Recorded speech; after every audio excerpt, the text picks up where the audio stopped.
Hi, my name is Tuli and today I will talk you through some analytics in your Teamtailor platform. More specifically, how we can create customizable reports using our snapshot reporting option. Let's have a look. Let's start by clicking into our Analytics tab. To then find your customizable reporting options, you can click into the Custom Reports here. On this page, we will firstly be able to see all the reports that have previously been created in your Teamtailor platform. And if you would like to create any new ones, you can do so by clicking here onto the pink plus button. From there, you have two different reporting options to choose from, either historic reports or snapshot reports.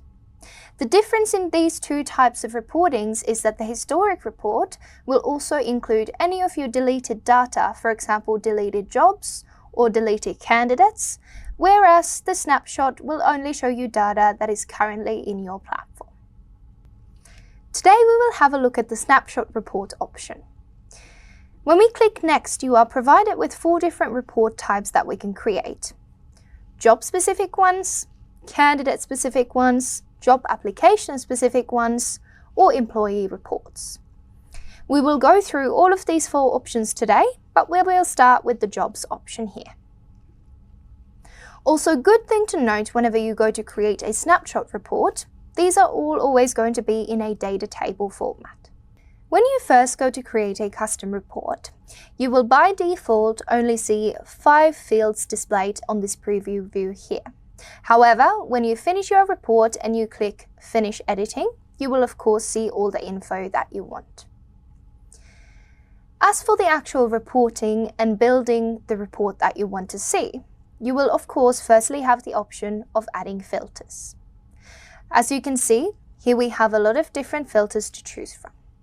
For example, if we would like to find out how many jobs were published within a certain department, we can then choose the department that we're interested to know about, as well as we can layer on another filter onto that.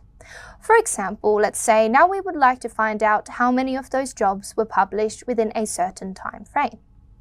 We can then select the filter option for published at, greater than, and just click on whatever the time frame is. For the columns that we see down here, it is also possible for us to edit these. You can either remove any of the details that you feel that are not relevant to you, or you can edit the info that you see in there, or completely add your own columns. For example, maybe you would like to know the job ID. When we do finally click onto Finish Editing, as you can see, now we will be able to see all of the info that we have added. When your report is done, on the right-hand side here, you can then completely save your report. We can simply give this report a name,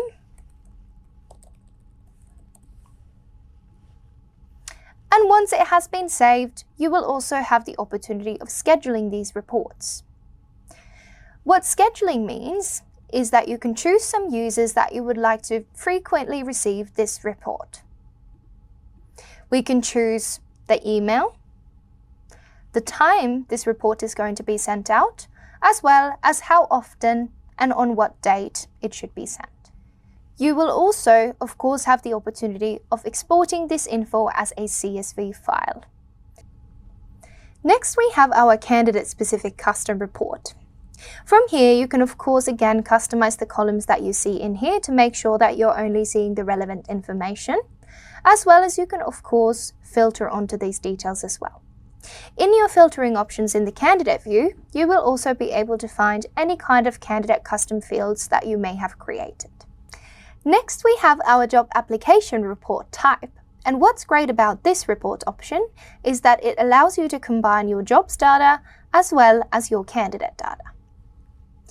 When we go to create this report, you will of course be able to customize the columns that you see in here again to make sure that you are seeing the most relevant information. For example, right now, the way that I have built this is that you can see your job title, candidate name, and the exact stage name that these candidates are currently in. If I would then also like to know how many of these candidates are currently in a interview stage, I can add a filter for that. I can select the different stage type, choose interview, and now I will only be able to see the candidates in all my different interview stages. From there also, you have the opportunity of adding some of the other columns that you would like to see.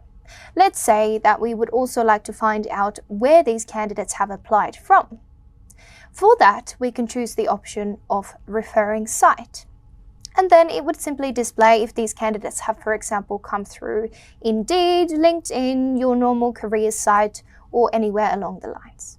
One thing that is also good to note in your job application report is that you can use your questions as part of your filtering options or as part of a column in here.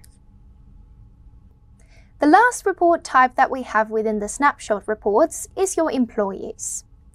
As you can see, in this employee report, you will mainly be able to see some info on the employees that you currently have in your Teamtailor platform. Their name, email, which department they are connected to, and what role they currently have in the platform.